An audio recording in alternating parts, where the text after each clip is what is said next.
What Men Want is the reboot that we've all been waiting for of What Women Want, a movie in which a gentleman hears women's thoughts. And in this movie, Miss Taraji P Henson hears the thoughts of men, and chaos ensues. Men are dirty, disgusting creatures, and we find out everything they're thinking, which is mostly a good thing, but also Taraji learns a lot about herself. Surprise, surprise. Not Taraji. Taraji's an actress, but she's playing a character named Ali who learns a lot about herself. Taraji already knows everything there is to know. It's a very funny script with very funny people involved, but also it's a kind of an exciting thing to be telling a story about a woman who is breaking the barriers of a male-dominated industry and moving up in the world in spite of a lot of resistance, which is cool, I think, in this day and age to be talking about. It is exciting to be telling a story about a woman breaking the glass ceiling, especially in the sports industry, which is so male-dominated and so male-focused. This gives us a chance to remind everybody that there is a whole world of female athletes and female sports and even female sports agents, which is cool to be talking about.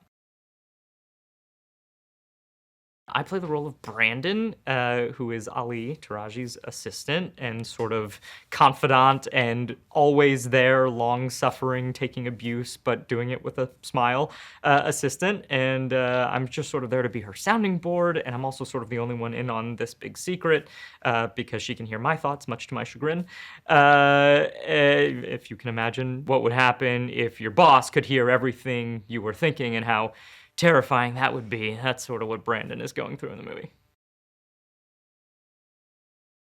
Being on the set has been super surreal. I mean, like, comedy heroes of mine, like Tracy Morgan, are here, and also, like, people like Jason Jones and Max Greenfield, which is just, like, having fun being around people that are so freaking funny.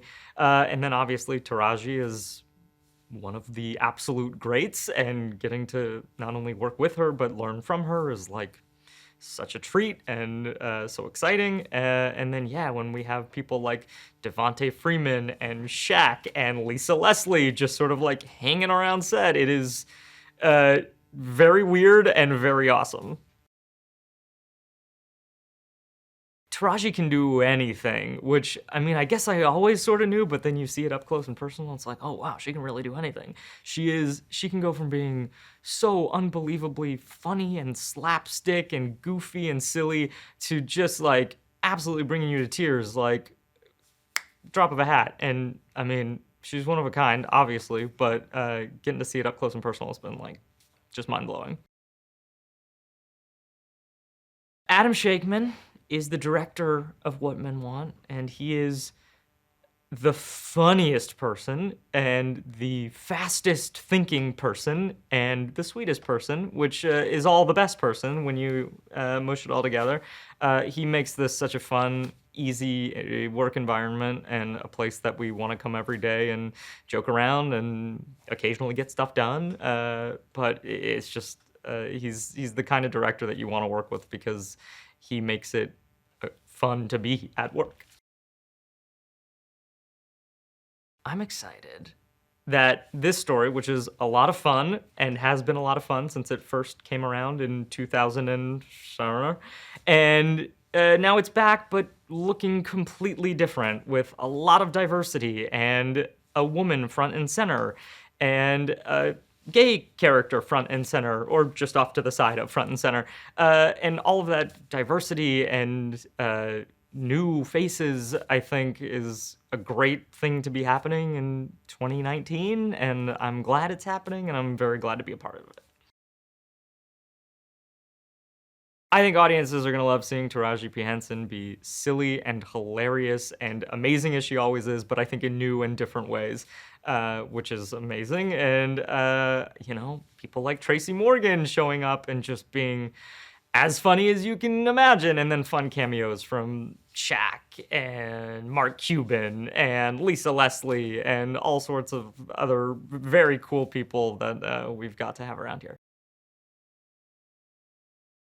If I could hear anyone in the cast thoughts, I would probably pick between Pete Davidson and Tracy Morgan, but you don't really have to because they tell you everything they're thinking.